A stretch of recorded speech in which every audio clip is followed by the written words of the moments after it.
In the high, snowy peaks of the Himalayas, where the air is thin and the silence is deep, lies Mount Kailash, the home of the gods. It was here that a mother's powerful love would create one of the most beloved deities in the universe. Goddess Parvati, the mother of the universe, found herself alone. With Lord Shiva away in deep meditation, and his Ganas completely loyal only to him, she realized she had no one who was truly her own. She wanted a loyal guardian for her private sanctuary. Driven by this deep desire, the goddess gathered turmeric and sandalwood paste from her own skin. With the focus of an artist and the pure love of a mother, she carefully sculpted this paste into the form of a young boy. Looking at the lifeless figure, Parvati breathed her own divine energy, or Shakti, into it. In a flash of brilliant light, the clay turned into flesh.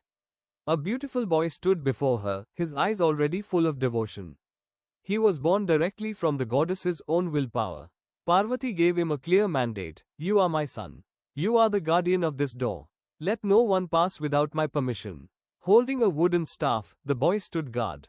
He wasn't afraid of anything, because his only goal was to honor his mother's command. Soon after, Lord Shiva returned from his long meditation. He expected to walk right into his own home, but a stranger blocked his way. A young boy bravely stood his ground and refused to let the great god pass. At first, Shiva was amused, but the boy was unyielding. The child didn't know who Shiva was, he only knew his mother's rule. Shiva's amusement quickly turned into deep anger. Because he didn't know the boy was acting out of loyalty to Parvati, Shiva saw his actions as pure insolence.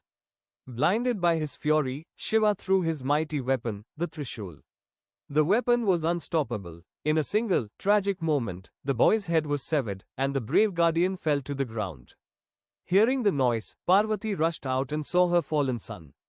Her grief was incredibly deep, quickly turning into a fierce wrath that threatened to destroy the whole universe. Seeing her devastation, Shiva finally realized his terrible mistake and promised to make things right.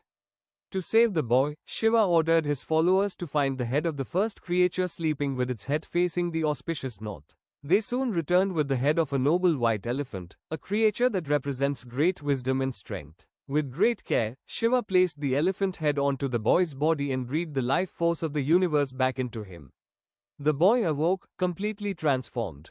He was no longer just a boy, but a beautiful fusion of human devotion and divine wisdom. Lord Ganesha was born. The Parvati's fierce wrath vanished, instantly replaced by profound maternal joy. Parvati warmly embraced her son, who was now entirely unique among all celestial beings. Lord Shiva, recognizing the boy's immense spirit and his own earlier haste, bestowed a supreme blessing upon him. From this day forth, Shiva declared, "You shall be known as Ganesha, the Lord of the Ganas. You shall be Pratham Pujya, the first to be worshipped." Before any prayer is spoken, and before any new endeavor begins, humanity and gods alike must seek your blessing. Thus, the Vighnaharta, remover of obstacles, came to be. Every part of his divine form is deeply symbolic. His grand elephant head represents immense intellect and thinking big, while his wide ears teach us to listen patiently to the world's prayers. His small eyes symbolize unwavering focus, and his large belly represents the ability to gracefully digest all of life's experiences, both the sweet and the bitter. Today, we honor this divine inception through the joyous festival of Maghi Ganesh Jayanti. Distinct from the grand public festivities of the Bhadrapad month, Maghi Ganpati is a deeply spiritual celebration of his actual birth. Families gather to welcome Ganesha into their homes with warmth and devotion. It is a beautiful day to honor the arrival of the god who was born from love, transformed by destiny, and eternally exists to answer the prayers of every living being.